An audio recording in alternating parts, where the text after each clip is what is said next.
नमस्कार, दिल्ली न्यूज में आपका बहुत बहुत स्वागत है। चलिए देखते हैं आज की 25 फटाफट काम की और महत्वपूर्ण बड़ी खबरों को। पर इससे पहले वीडियो को लाइक करना बिल्कुल ना भूलें। दिल्ली में अभी से दिखने लगी भाजपा आपकी चुनावी तैयारी। महाराष्ट्र और झारखंड के विधानसभा चुनाव नतीजे आने के बाद अब अगली राजनीतिक रात दिल्ली में होनी है। भाजपा के नेताओं ने दिल्ली के गली मोहल्ले में दौरा तेज कर दिया। लोकसभा सांसद बांसुरी स्वराज, हर्ष मल्होत्रा और मनोज तिवारी की टीम ने सक्रियता बढ़ा दी है। पूर्व केंद्रीय मंत्री स्मृति ईरानी भी दिल्ली में रुचि ले रही है। ऐसे में एक बड़ा सवाल यह भी है कि क्या आम आदमी पार्टी के संयोजक अरविंद केजरीवाल चौथी बार मुख्यमंत्री पद की शपथ ले पाएंगे। केजरीवाल का ऐलान, दिल्ली में अब 80,000 और बुजुर्गों को मिलेगी पेंशन। दिल्ली के पूर्व सीएम और आप के संयोजक अरविंद केजरीवाल ने वृद्धावस्था पेंशन को लेकर एक बड़ा ऐलान किया है। इस ऐलान के अनुसार 80,000 नए पेंशनधारियों को जोड़ा गया है और अब ये संख्या बढ़कर 5,30,000 हो जाएगी। उन्होंने कहा कि बुजुर्गों की पेंशन रोकना पाप है और उन्होंने इसे चालू करने का प्रयास किया है। महाराष्ट्र में करारी हार के बाद राहुल गांधी के लिए अच्छी खबर, डूसू चुनाव में एनएसयूआई का कब्जा। महाराष्ट्र विधानसभा चुनाव में मिली हार के बाद कांग्रेस नेता और सांसद राहुल गांधी के लिए अच्छी खबर आई है। दिल्ली यूनिवर्सिटी छात्र संगठन पर एनएसयूआई ने कब्जा जमा लिया है। डूसू के अध्यक्ष पद पर कांग्रेस की छात्र इकाई एनएसयूआई ने जीत दर्ज कर ली है। वहीं संयुक्त सचिव के पद पर भी कब्जा जमा लिया है।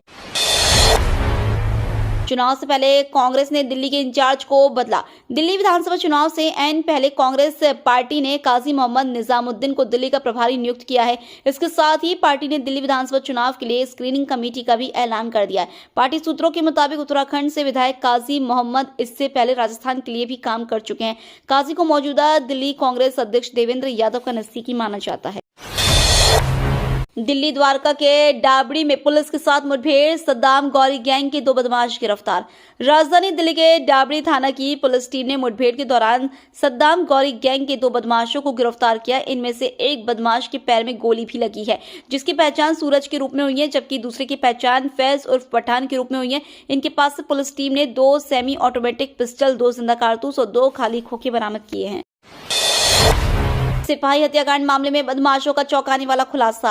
दिल्ली के गोविंदपुरी थाने में तैनात सिपाही किरणपाल सिंह की हत्या के मामले में बड़ा खुलासा हुआ है। किरणपाल सिंह की हत्या आरोपियों ने मोबाइल चेक करने पर की थी। तीनों आरोपी जन्मदिन की पार्टी से लौट रहे थे। किरणपाल ने मुख्य आरोपी राघव उर्फ रॉकी से मोबाइल ले लिया और चेक करने लगा। रॉकी बार बार फोन मांग रहा था। किरणपाल ने चेक करने के बाद ही मोबाइल देने की बात कही थी। बार बार फोन मांगने पर सिपाही ने फोन नहीं दिया तो रॉकी ने आपा खो दिया। इस बात पर झगड़ा हो गया। 500 करोड़ की धोखाधड़ी मामले में ईडी ने दिल्ली एनसीआर में 12 ठिकानों पर मारा छापा। प्रवर्तन निदेशालय ने 500 करोड़ रुपए की कथित धोखाधड़ी के मामले में कुछ रियल एस्टेट कंपनियों के खिलाफ मनी लॉन्ड्रिंग जांच के तहत सोमवार को दिल्ली एनसीआर में लगभग 12 जगहों पर छापेमारी की। सूत्रों के मुताबिक यह छापेमारी orange infrastructure private limited, green way infrastructure private limited और 3C शेल्टर प्राइवेट लिमिटेड जैसी कंपनियों और उनके प्रमोटरों विजय गुप्ता, अमित गुप्ता, सरदार निर्मल सिंह और कुछ अन्य निदेशकों के ठिकानों पर की गई। महिलाओं के खाते में डायरेक्ट कैश ट्रांसफर, महाराष्ट्र वाला फॉर्मूला दिल्ली में लागू करेगी बीजेपी। महाराष्ट्र और झारखंड चुनाव के बाद अब दिल्ली चुनाव की तैयारियां राजनीतिक दलों ने शुरू कर दी है। महाराष्ट्र में बीजेपी को मिली ऐतिहासिक जीत के बाद दिल्ली में भी पार्टी नेताओं का जोश आई है। साथ ही वहां मिली जीत के पीछे जिस योजना की सबसे अधिक चर्चा है उसे बीजेपी यहां भी चुनावी वादे में शामिल करने की सोच रही है।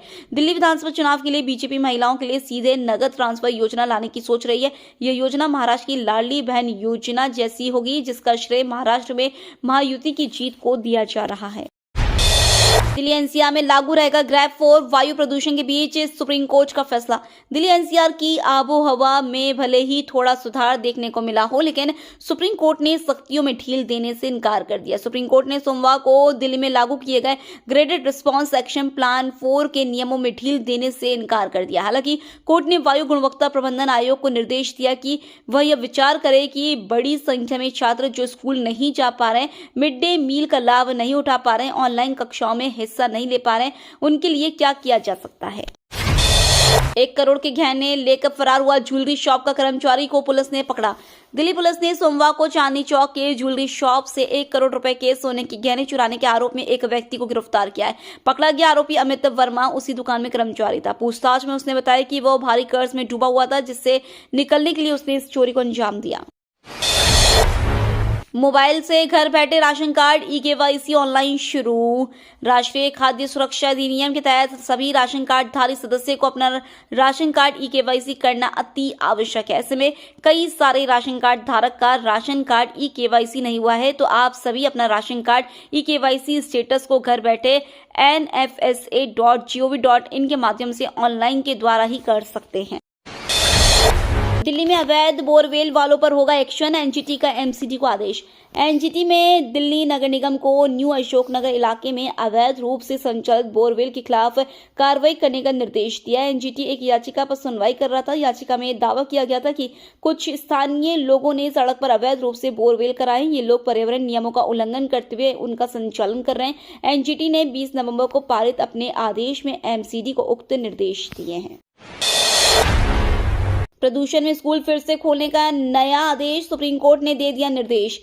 सोमवार को सुप्रीम कोर्ट ने दिल्ली एनसीआर में बढ़ते प्रदूषण पर लगाम लगाने के लिए लागू किए गए सख्त ग्रैप 4 उपायों में ढील देने से इनकार कर दिया। यहाँ पर ग्रैप का मतलब है ग्रेडेड रिस्पांस एक्शन प्लान। इस बीच सुप्रीम कोर्ट ने यह सुझाव भी दिया है कि राष्ट्रीय राजधानी क्षेत्र के स्कूलों को फिर से खोला जा सकता है ताकि बच्चे फिर से स्कूल आकर पढ़ाई करना शुरू करें। समाचार एजेंसी के अनुसार अदालत ने वायु गुणवत्ता प्रबंधन आयोग को स्कूलों को फिर से खोलने की अनुमति देने के लिए नियमों में ढील देने पर विचार करने का भी निर्देश दिया है। नीतीश कुमार की तरह शिंदे को बनना चाहिए सीएम, महाराष्ट्र में उठी बिहार फॉर्मूले की मांग। महाराष्ट्र विधानसभा चुनाव में महायुति की प्रचंड जीत के बाद अभी सीएम पद पर सहमति नहीं बन पाई है। इस बीच एकनाथ शिंदे की नेतृत्व वाली शिवसेना ने बिहार मॉडल महाराष्ट्र में अपनाने की मांग उठाई है। शिवसेना प्रवक्ता नरेश महास्के ने सोमवार को कहा कि एकनाथ शिंदे को मुख्यमंत्री बने रहना चाहिए। उधर भाजपा एमएलसी प्रवीण दारेकर ने सीएम पद के लिए देवेंद्र फडणवीस की वकालत की। प्रवीण ने कहा कि फडणवीस महाराष्ट्र का नेतृत्व करने के लिए सबसे सक्षम नेता हैं। सब्सिडी पर बांटा जाएगा प्याज दाल, मोहल्ले मोहल्ले जाएंगे मोबाइल वाहन। केंद्रीय राज्य मंत्री बीएल वर्मा ने कहा है कि सब्सिडी पर आमजन के लिए प्याज और दाल उपलब्ध कराई जाएगी। इसके लिए बीएचयू गेट से 8 प्रकार के खाद्यान्न से भरे 30 वाहनों को रवाना किया गया है। ये मोबाइल वाहन मोहल्ले में जाकर बाजार से सस्ते दर पर खाद्यान्न देंगे। महाराष्ट्र चुनाव के नतीजों के बाद राजनीति से रिटायरमेंट पर शरद पवार का बड़ा बयान। महाराष्ट्र विधानसभा चुनाव में एनसीपी शरद पवार का बेहद निराशाजनक प्रदर्शन देखने को मिला। वहीं पार्टी के मुखिया की उम्र को देखते हुए ये कयास लगाए जा रहे थे कि वे अब राजनीति से रिटायर हो जाएंगे, लेकिन अब इस पर उन्होंने खुद जवाब दिया है। महाराष्ट्र के कराड़ में शरद पवार ने कहा कि मैं और मेरे सहकर्मी तय करेंगे कि मुझे रिटायर होना चाहिए या नहीं, दूसरे क्यों कह रहे हैं। सहारा इंडिया के निवेशकों को मिल रहा रिफंड, इस दिन आएगी 50,000 रुपए की किश्त। सहारा इंडिया में निवेश किए हुए सभी निवेशकों के लिए एक बहुत बड़ी खुशखबरी सामने आई है। अगर आप भी सहारा इंडिया रिफंड पोर्टल पर ऑनलाइन आवेदन किए हैं और अपने पैसे वापस लेने का इंतजार कर रहे हैं, तो आज का यह आर्टिकल आपके लिए काफी ज्यादा महत्वपूर्ण होने वाला है। जैसा कि आप सभी को पता है कि सहारा रिफंड पोर्टल भारत सरकार द्वारा जारी किया गया है, जिसमें आवेदन करके सहारा निवेशक अपने पैसे रिफंड प्राप्त कर सकते हैं। पर्थ में जसप्रीत बुमराह एंड ब्रिगेड ने दर्ज की ऐतिहासिक जीत। जसप्रीत बुमराह की अगुवाई वाली टीम इंडिया ने पर्थ टेस्ट में मेजबान ऑस्ट्रेलिया को 295 रनों से हराकर इतिहास रच दिया है। भारत ऑटप्स स्टेडियम में ऑस्ट्रेलिया को हराने वाली पहली टीम बन गई है। इससे पहले कंगारुओं ने अपने इस मैदान पर 4 मैच खेले थे और सभी मुकाबले बड़े अंतर से जीते थे। भारत ने ऑस्ट्रेलिया के आगे जीत के लिए 534 रनों का विशाल लक्ष्य रखा था, जिसके आगे पूरी टीम 238 रनों पर ही ढेर हो गई। दिल्ली पुलिस ने अशोक गहलोत के पूर्व ओएसडी को किया गिरफ्तार। दिल्ली पुलिस की क्राइम ब्रांच ने राजस्थान के पूर्व मुख्यमंत्री अशोक गहलोत के पूर्व स्पेशल ड्यूटी अफसर लोकेश शर्मा को गिरफ्तार किया है। उसे फोन टेपिंग से जुड़े मामले में गिरफ्तार किया गया है। हालांकि उसे बाद में जमानत मिल गई। बता दें कि लोकेश शर्मा ने गहलोत पर राजस्थान के कई नेताओं विधायकों के फोन टैप कराने का आरोप लगाया था। न्यू में बनेगा 4 लेन का नया पुल, 1 दर्जन गांवों की राह होगी आसान। हरियाणा के न्यू जिले के लिए एक गुड न्यूज है। न्यू के गांव शिकरावा स्थित उजीना नहर पर खस्ताहाल पुल की समस्या से जूझ रहे लोगों को अगले कुछ साल या महीनों में इससे राहत मिलने की उम्मीद है। नहर पर जल्द 4 लेन का नया पुल बनाया जाएगा। 600 मीटर लंबे इस पुल का निर्माण नए साल से शुरू कर दिया जाएगा। पुल निर्माण पर करीब 3 करोड़ रुपए खर्च किए जाएंगे। झांसी मेडिकल कॉलेज अग्निकांड की तत्काल जांच की अपील। सुप्रीम कोर्ट के अधिवक्ता अमित द्विवेदी ने भारत के मुख्य न्यायाधीश को पत्र लिखकर उत्तर प्रदेश के एक मेडिकल कॉलेज के नवजात शिशु गहन चिकित्सा इकाई में लगी आग की समयबद्ध जांच की मांग की है, जिसमें 17 शिशुओं की मौत हो गई। विजेंद्र गुप्ता ने दिल्ली सरकार की शिक्षा मॉडल को बताया फ्लॉप शो। दिल्ली विधानसभा में नेता प्रतिपक्ष विजेंद्र गुप्ता ने आम आदमी पार्टी के विश्व स्तरीय शिक्षा मॉडल को फ्लॉप शो बताते हुए दिल्ली की आप सरकार पर आरोप लगाया। उन्होंने कहा कि शिक्षा में क्रांति के नाम पर यह सरकार स्कूलों की बिल्डिंग बनवाती है, निर्माण में भ्रष्टाचार कर पैसे की लूटमार करती है और बाद में इन बिल्डिंग को लावारिस छोड़ देती है। उन्होंने कहा कि आप सरकार के भ्रष्टाचार की पोल खोलने के लिए दिल्ली भाजपा नेता 28 नवंबर को भाजपा द्वारा दरियापुर कला गांव के स्कूल के बाहर धरना प्रदर्शन करेंगे। 4-5 डिग्री गिरेगा तापमान, दिल्ली में कड़ाके की ठंड के लिए हो जाएं तैयार। राजधानी में बीते 2 दिनों से दोपहर के समय तापमान फिर से बढ़ गया है। दोपहर के समय लोगों को हल्की गर्मी का एहसास हो रहा है। तापमान 29 डिग्री से ऊपर पहुंच गया है। इस बीच अब सोमवार से इसमें गिरावट आना शुरू हो गया है। इस हफ्ते के अंत तक तापमान में 4 से 5 डिग्री की गिरावट आने का अंदेशा है। वहीं न्यूनतम तापमान भी 2 डिग्री तक कम होगा। हाईकोर्ट के आदेश के बाद दिल्ली के इस इलाके में चला एमसीडी का बुलडोजर। दिल्ली नगर निगम ने सोमवार को new Ashok Nagar metro station के पास से अतिक्रमण को हटाया।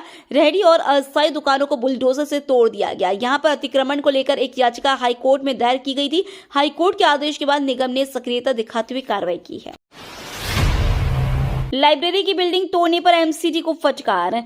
सुप्रीम कोर्ट ने एक बिल्डिंग को ध्वस्त करने के लिए दिल्ली नगर निगम को कड़ी फटकार लगाई है, जिससे सूर्यकांत और उज्जवल भुइया की पीठ ने सवाल किया कि शीर्ष अदालत में जाने के लिए पार्टियों को मौका दिए बिना नागरिक निकाय उस इमारत को कैसे ध्वस्त कर सकता है जिसमें 1954 से दिल्ली पब्लिक लाइब्रेरी स्थित था। ये तो थी आज की बड़ी खबरें। रोजाना ऐसी ही सबसे पहले अपडेट पाने के लिए चैनल को सब्सक्राइब करना बिल्कुल ना भूलें। धन्यवाद।